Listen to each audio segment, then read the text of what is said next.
Mom, listen to me. Henry tugged at his mother Emanuel's sleeve, his eyes wide and hopeful. At 6 years old, Henry had the kind of energy that filled the whole house, and today he was practically bursting with it. Emanuel saved her work and turned to him with a soft smile. "Just a few more minutes, sweetheart," she said. "I need to finish designing this toy, and then we can talk as much as you want." Emanuel worked as a toy designer, creating colorful, playful things to spark kids' imaginations. Since the pandemic hit, she'd been working from home. The once busy office had become her kitchen table, and with no one else around, it was just her and Henry.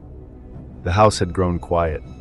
Their maid, who used to listen to Henry's endless stories, was stuck in her village because of the lockdown. Henry, left with no one to chat with, often talked to himself or his toys. His stories were wild and bright, and sometimes Emanuel could hear him in the next room, making up adventures only he could see. But today his face looked serious, and he tugged her sleeve again, determined. "Mom," he said, "can you make me a doll that talks? That way I can tell it all my stories, and you can work." There was a sweetness in his voice that made her heart ache a little.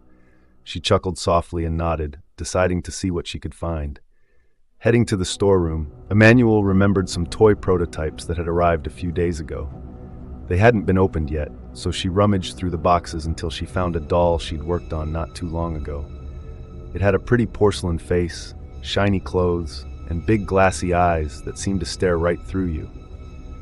The first time she saw it, she'd felt a little weirded out by its lifelike gaze, but she brushed it off.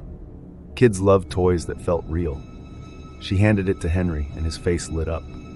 "Oh, Mom, she's perfect. I'll tell her everything." He hugged the doll close and ran off to his room, clearly thrilled. For the next few hours, Emanuel could hear his voice coming from the other room. She smiled, listening to his giggles and chatter. It warmed her heart knowing that for now, he wasn't feeling so alone. That night, though, something strange happened.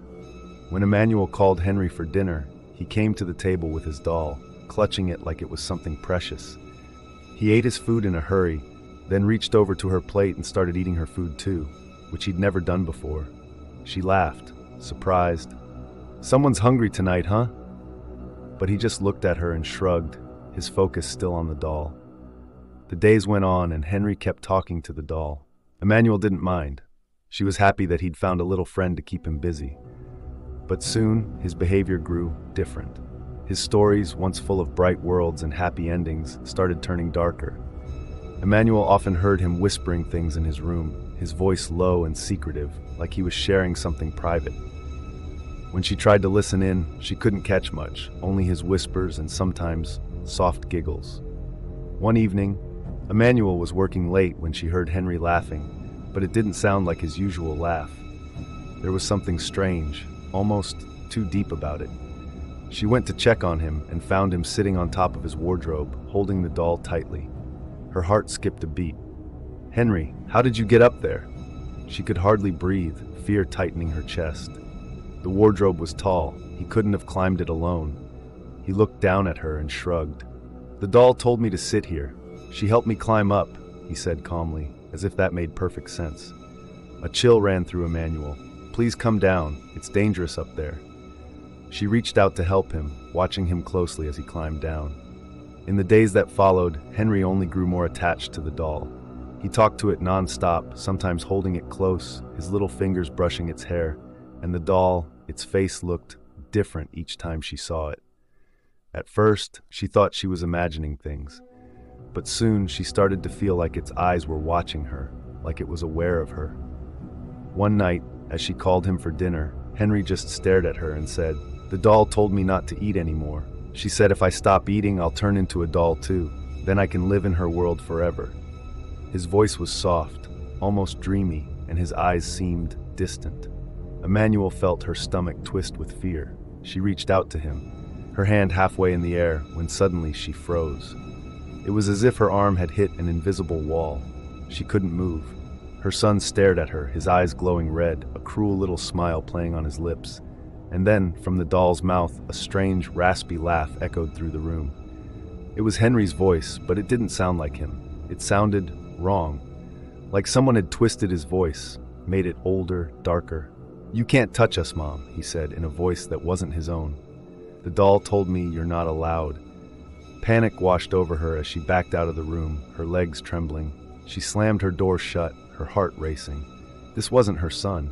This was something else, something dark and twisted. She had to get rid of that doll before things got worse.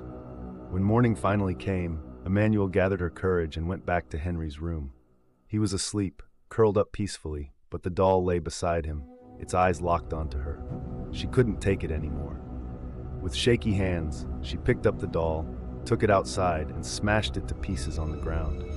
She swept up the broken bits, put them in a box, and hid it in the back of the storeroom, her hands still trembling.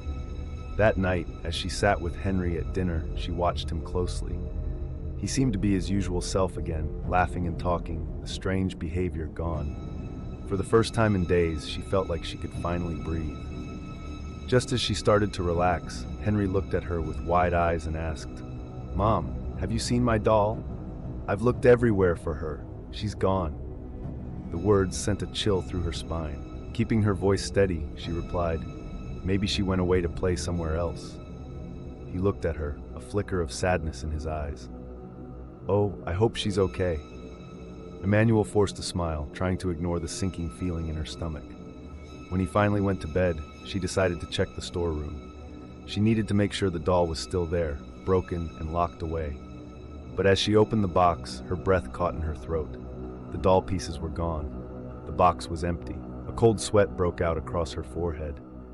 She hurried back to Henry's room, her heart hammering, half expecting to find the doll back in his arms. But instead, all she saw was a small figure lying in his bed, a doll, its face crafted in eerie detail to look just like Henry. Her heart sank as she picked it up, the tiny doll cold and lifeless in her hands. Then a faint whisper filled the room. "I needed a friend. Now I have one."